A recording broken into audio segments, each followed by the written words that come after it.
Merhabalar, ben ortopedi ve travmatoloji uzmanı operatör doktor Mesut Sançmış. Bugün sizlere halk arasında çarpık bacak ya da parantez bacak olarak bilinen hastalıklarla ilgili genel bir bilgilendirme yapacağım. Burada görmüş olduğumuz normal bir alt ekstremite yani bacak görüntüsü. Çarpık bacak dediğimiz ya da X bacak dediğimiz bu dizlerin dışarıya doğru dönmesi ya da futbolcu bacağı dediğimiz ya da parantez bacak dediğimiz bacak şekli de böyle oluyor. Daha içeriye dönük ve yuvarlak bir görüntüsü olmuş oluyor. Peki bu hastalar ortopediye hangi şikayetlerle geliyorlar? Bulunduğu yaş grubuna göre değişiyorlar. Daha genç yaşlarda genelde bacağımda eğrilik var şikayetiyle gelirken daha ilerleyen dönemlerde hastalar genellikle diz ağrısıyla ya da kalça ağrısıyla ya da ayak bilek ağrısıyla gelebiliyorlar. Ama yoğunlukla diz ağrısıyla geliyorlar. Niye? Bunlar hepsi dizde çeşitli patolojiler yaratıyorlar. Şimdi peki bunlar dizde nasıl sorunlar yaratıyor? Bu bacak uzunluk grafisinin ya da insanın bir bacağının tamamının görüntüsü. Normal bir bacakta kalçadan başlayıp ayak bileğine kadar uzanan yük aktarımının yani her adım attığınızdaki yük aktarımının dizin orta seviyesine yakın bir noktada geçmesini istiyoruz. Varus bir diz dediğimiz parantez bacakta ya da futbolcu bacağında bu yük aktarımı iç taraftan yani medial taraftan geçiyor. Valgus bir dizde ya da çarpık bacak dediğimiz bacakta da bu yük aktarımı dizin dış tarafında yani lateral taraftan geçiyor.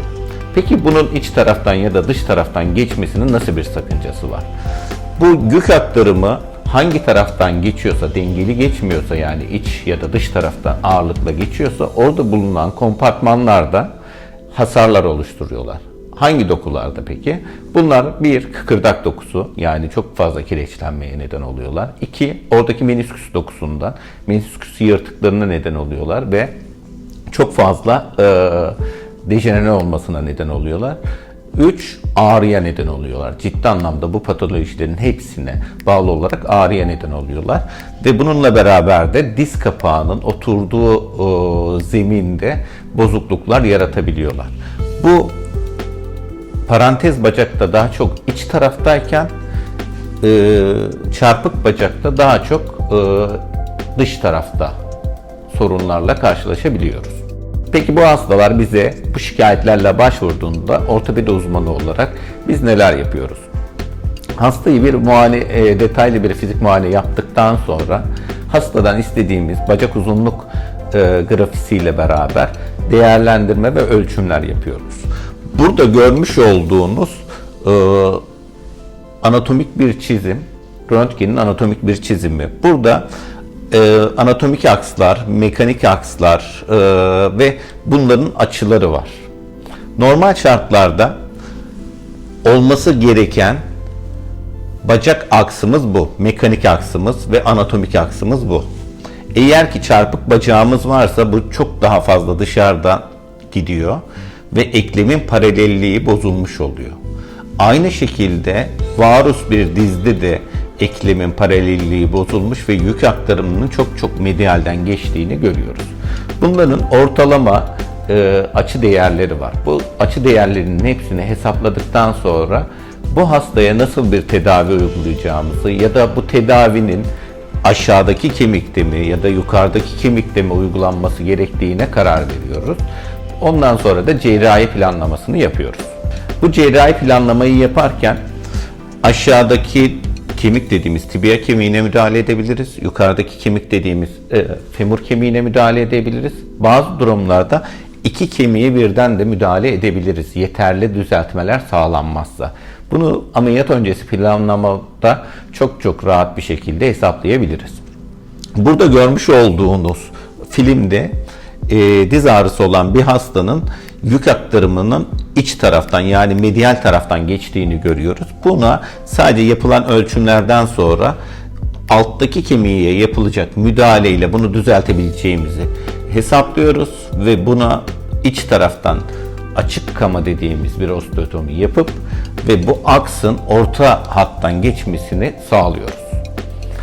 Bu açılar daha da farklı olabilir. o zaman yukarıdaki ya da aşağıdaki kemiğe başka müdahaleler de yapmamız gerekebilir.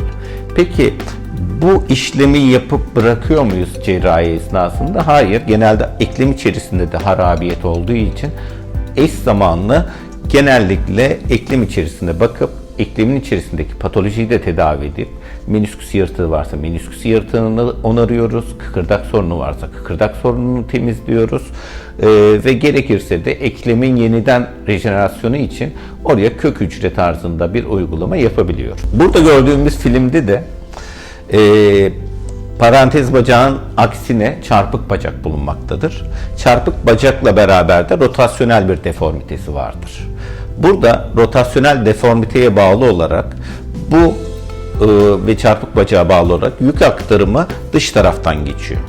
Bunu ilk başta sol tarafını, daha sonra sağ tarafını olmakla beraber ameliyat ediyoruz. Ameliyatta daha sonra ikisinin de orta hattan geçtiğini görüyoruz. Sonra da plakları çıkartıyoruz. Burada da sadece üst taraftaki yani femur kemiğinde olan bozukluğu gidermiş oluyor. Burada görmüş olduğumuz filmde de hem üstteki femur kemiğini hem alttaki tibia kemiğini düzeltme ihtiyacı hissettiğimiz bir hastamız bu.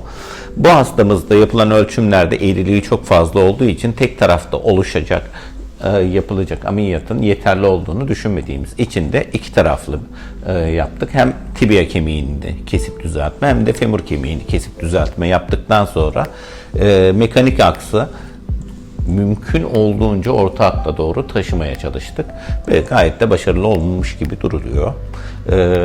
Siz de dizlerinizle ilgili böyle şikayetleriniz varsa ya da bacağınızda herhangi bir eğrilik hissediyorsanız bize başvurabilirsiniz.